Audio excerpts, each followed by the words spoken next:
Assalamualaikum warahmatullahi wabarakatuh. Perkenalkan saya Salawati 158180113. Di sini saya akan membahas mengenai take home test dari mata kuliah pengembangan sumber daya air.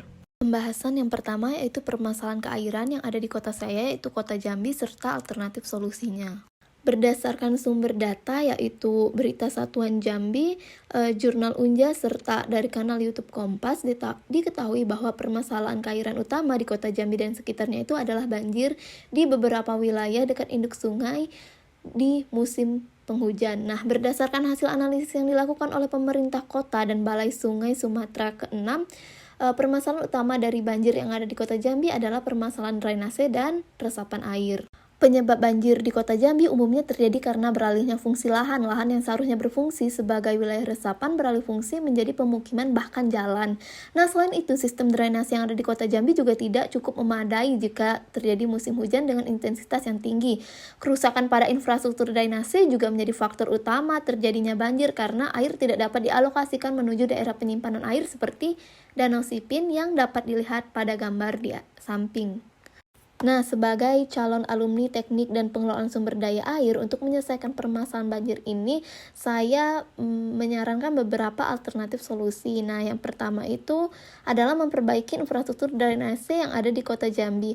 Untuk memperbaiki infrastruktur tersebut, perlu adanya data-data dan perhitungan hidrologi untuk mengetahui debit beban yang akan melewati saluran rencana. Nah, lalu setelah diketahui debit beban yang harus ditanggung, maka dilakukan pendesainan saluran drainase melalui ilmu teknik hidrolika dan ditambah tinggi jagaan. Nah, debit kapasitas perencanaan drainase ini harus lebih besar dibandingkan dengan debit beban yang akan ditanggung dari drainase tersebut. Nah, selain itu, berdasarkan kemajuan teknologi di mana untuk mengantisipasi banjir pada bagian hilir atau wilayah penampungan air, maka dilakukan perlambatan aliran menuju hulu dengan cara penyimpanan air pada wilayah tertentu terlebih dahulu sebelum dialirkan atau membuat perpanjangan drainase.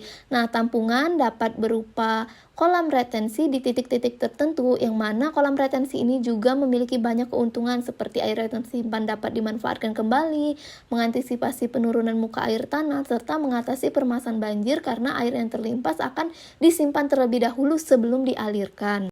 Selain kolam retensi, kita juga dapat memanfaatkan teknologi terbarukan yaitu sumur resapan, di mana hal ini masyarakat dapat turun langsung untuk membantu pencegahan banjir. Setiap rumah memiliki sumur resapan sehingga air yang jatuh akan diresap di tiap-tiap rumah terlebih dahulu baru dialirkan ke saluran, sehingga saluran tidak memiliki beban yang lebih banyak dari yang seharusnya.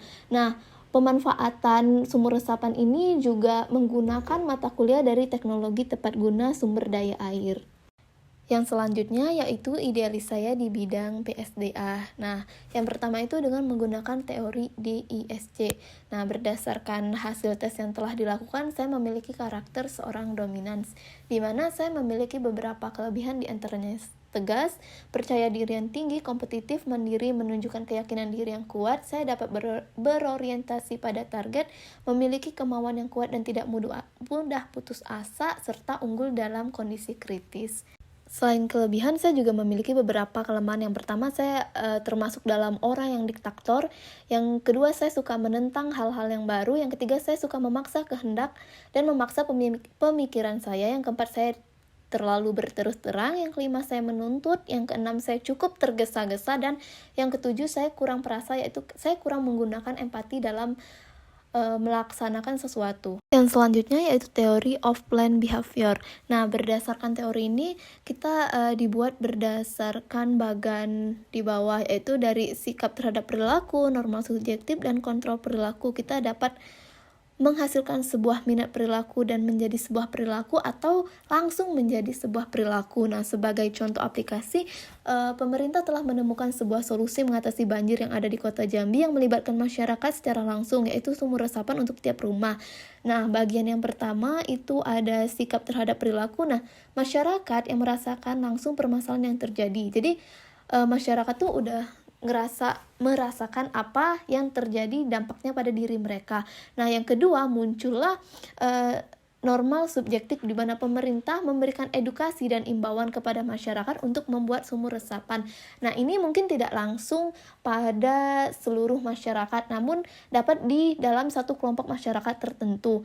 Nah, lalu kontrol perilaku terhadap persepsian. Nah, masyarakat yang telah dapat ini mengaplikasikan apa yang telah diberitahukan oleh pemerintah. Nah, setelah diaplikasikan ternyata permasalahan banjir ini dapat diatasi dengan sumur resapan tersebut. Nah, dari masyarakat yang telah langsung melakukan perilaku tersebut memunculkan minat dari masyarakat yang belum melakukan hal tersebut, sehingga setelah muncul minat tersebut masyarakat yang belum melaksanakan hal tersebut dan menjadi sebuah perilaku dari tiap-tiap masyarakat. Teori selanjutnya yaitu community behavior. Nah, ini merupakan bidang studi yang menyelidiki bagaimana aspek individual, kelompok, dan struktur berpengaruh dan dipengaruhi oleh perilaku atau orang dalam organisasi dengan tujuan untuk meningkatkan efektivitas organisasi tersebut. Nah, untuk memotivasi diri saya sendiri, saya harus memiliki beberapa hal berikut. Yang pertama, saya harus memahami dan menjaga emosi saya sendiri. Yang kedua, saya memiliki persepsi terhadap suatu masalah. Yang ketiga, saya merupakan orang yang dapat mempelajari hal-hal baru. Yang keempat, saya dapat berkomunikasi dengan baik. Yang kelima, saya dapat bekerja di dalam kelompok atau tim. Topik selanjutnya yaitu Master Plan Perencanaan Sumber Daya Air Indonesia 25 tahun yang akan datang. Pertama, dengan menggunakan analisis SWOT di Indonesia. Kekuatan dari Indonesia yang pertama itu munculnya penerus bangsa baru yang memiliki keahlian khusus di bidang PSDA itu sendiri. Nah, yang kedua, adanya teknologi-teknologi terbarukan untuk mengatasi permasalahan air yang ada di Indonesia. Namun, di samping kekuatan yang muncul, ada juga kelemahan seperti adanya kolusi, korupsi, dan nepotisme di dunia kerja yang menyebabkan seseorang yang memiliki keahlian khusus di bidang tersebut tersingkirkan dan memilih pekerjaan yang tidak sesuai dengan keahliannya. Nah, yang kedua, karena Indonesia memiliki negara kepulauan, pembangunan di Indonesia yang berada pada wilayah pedalaman itu cukup terhambat dan kemajuan teknologi serta penerapannya sulit untuk dilakukan. Di samping itu, Indonesia juga memiliki dua kesempatan, yaitu dengan adanya kemajuan teknologi, terutama di bidang komunikasi, edukasi dapat dilakukan secara online, bahkan dapat dilakukan melalui media massa yang dapat diakses hingga ke bagian pedalaman Indonesia yang telah mempunyai jaringan internet yang memadai. Yang kedua, yaitu semakin berkembangnya pembangunan infrastruktur dengan memanfaatkan alam yang ada di pedalaman Indonesia, seperti pemanfaatan sungai dalam pembangunan pembangkit listrik di wilayah-wilayah pedalaman Indonesia. Namun juga terdapat ancaman bagi Indonesia. Yang pertama itu penggunaan teknologi yang diberikan tidak sesuai. Yang kedua itu infrastruktur yang telah berhasil dibangun tidak dioperasi dan dipelihara dengan baik sehingga tidak sesuai dengan apa yang diharapkan. Selanjutnya berdasarkan penentuan prioritas. Nah, dari hal ini saya mengangkat 4 isu utama yang ada di Indonesia. Yang pertama ada banjir, kekeringan, kualitas air bersih, dan penurunan muka air tanah. Nah, di sini saya memiliki 5 kriteria, yaitu yang pertama urgensi dari permasalahan. Nah, dari ini saya membobotkan sebesar 25% karena ini berdasarkan mendesak atau tidak mendesaknya permasalahan tersebut. Yang kedua ada ekonomi, saya membobotkan sebanyak 25%, di mana ini berdasarkan dari dana yang dibutuhkan untuk menyelesaikan permasalahan tersebut. Yang ketiga itu berdasarkan kemanfaatan infrastruktur yang kemungkinan akan dibangun, itu dibobotkan sebesar 20%. Yang keempat ada kelemahan dari ketahanan dari infrastruktur berdasarkan dari umur infrastruktur yang akan dibangun, dibobotkan sebesar 15%. Dan yang terakhir ada jumlah masyarakat yang terbantu, di mana jumlah masyarakat yang kemungkinan terdampak jika permasalahan ini terus berlanjut dengan bobot sebesar 15%. Setelah ditentukan kriteria dari penentuan prioritas ini, maka selanjutnya yaitu melakukan perhitungan. Yang pertama itu ada banjir. Nah, dari tiap-tiap kriteria dilakukan penskoran atau penilaian dari permasalahan banjir. Nah, dari perhitungan didapatkan nilai total untuk banjir sebesar 84,25. Untuk permasalahan kedua yaitu kekeringan didapatkan nilai total akhir sebesar 77. Untuk permasalahan kualitas air bersih didapatkan nilai total sebesar 81,25, dan untuk penurunan muka air tanah sebesar 73,75. Nah, berdasarkan hasil penentuan ini diurutkan prioritas permasalahan yang akan dilaksanakan. Yang pertama ada banjir, yang kedua ada kualitas air bersih, yang ketiga permasalahan kekeringan, dan yang keempat adalah penurunan muka air tanah. Nah, untuk penyelesaian masalah yang lebih utama dilakukan terlebih dahulu adalah permasalahan banjir.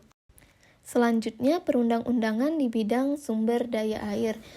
Nah, undang-undang pertama di bidang pengairan di Indonesia yaitu Undang-Undang Pengairan Nomor 11 Tahun 1974 yang membahas mengenai fungsi, hak dan wewenang, perencanaan dan perencanaan teknis, pembinaan, pengusahaan, eksploitasi dan pengusahaan, perlindungan, pembiayaan dan ketentuan pidana. Nah, pada tahun 2004 dibuat undang-undang baru yaitu Undang-Undang Nomor 7 Tahun 2004 sebagai pengganti Undang-Undang Pengairan Nomor 11 Tahun 1974. Namun undang-undang ini dibatalkan melalui putusan MK Nomor 85/PUU 12/2013 karena undang-undang ini dianggap tidak memenuhi 6 prinsip dasar pembatasan pengelolaan sumber daya air, sehingga Indonesia kembali menerapkan Undang-Undang Pengairan Nomor 11 Tahun 1974.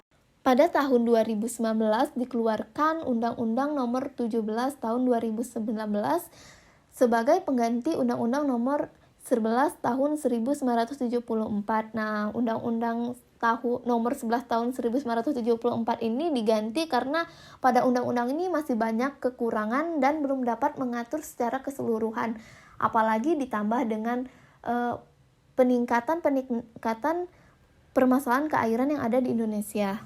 Selanjutnya ada hubungan Undang-Undang Sumber Daya Air Nomor 17 Tahun 2019 dengan Undang-Undang 1945 dan Pancasila. Nah, sesuai dengan amanat Undang-Undang Dasar Republik Indonesia tahun 1945 bahwa air sebagian bagian dari sumber air merupakan cabang produksi penting dan menguasai hajat hidup orang banyak yang dikuasai oleh negara untuk dipergunakan sebesar-besar kemakmuran rakyat.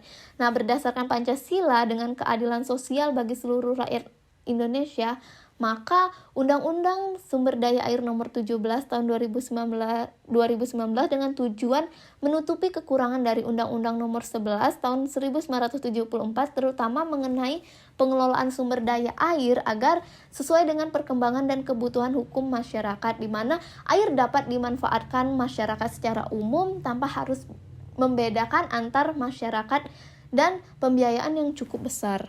Selanjutnya ada beberapa perkiraan perubahan Undang-Undang Nomor 17 Tahun 2019 pada tahun 2045 berdasarkan rancangan saya.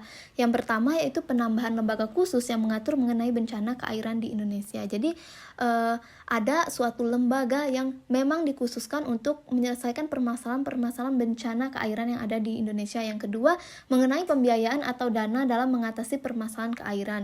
Yang ketiga yaitu perkembangan lanjutan mengenai penggunaan air untuk kemakmuran masyarakat, di mana dari tahun ke tahun kemakmuran masyarakat dalam menggunakan air itu semakin menurun, sehingga adanya hal-hal baru agar masyarakat dapat memanfaatkan air dengan mudah. Nah, yang keempat itu ada pemanfaatan teknologi terbarukan untuk mengatasi permasalahan keairan yang ada di Indonesia.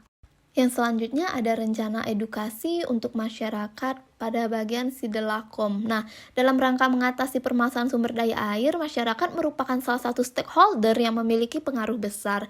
Namun, hingga saat ini masih banyak masyarakat yang belum memahami mengenai permasalahan yang ada di sekitarnya. Nah, untuk itu, masyarakat perlu diedukasi mengenai dampak, penyebab, cara penanggulangan, hingga pemeliharaan infrastruktur yang ada, terutama di bidang keairan.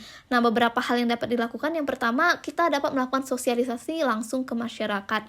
Setelah melakukan sosialisasi langsung ke masyarakat, kita juga melanjutkan dengan edukasi melalui media digital dan media cetak seperti melalui koran atau video. Apalagi sekarang perkembangan dari media sosial itu semakin besar. Jadi mengedukasi melalui media digital itu sangat mudah dilakukan. Yang ketiga, kita melakukan pembangunan langsung bersama masyarakat dan pembahasan mengenai pembangunan ini fungsinya untuk apa dan bagaimana cara pemeliharaan bangunan tersebut agar infrastruktur tersebut bermanfaat sebagaimana yang diharapkan. Yang selanjutnya adalah rancangan 5 tahun jika saya menjadi seorang menteri. Nah, tahun pertama saya akan mengkaji dan mencari solusi dari permasalahan keairan yang terjadi di wilayah tersebut. Nah, sambil mengkaji, pada tahun selanjutnya saya akan membangun infrastruktur keairan. Seiring dengan pembangunan infrastruktur, saya akan memberikan edukasi secara besar-besaran kepada semua kalangan.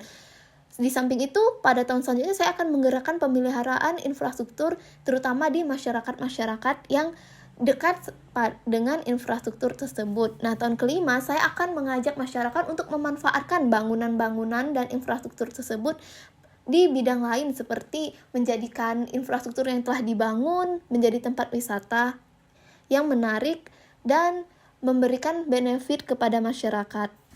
Nah, berdasarkan hasil penjabaran sebelumnya, permasalahan keairan merupakan permasalahan dominan yang terjadi di semua tempat di Indonesia. Nah, untuk mengatasi permasalahan ini tidak dapat hanya dilakukan oleh pemerintah saja.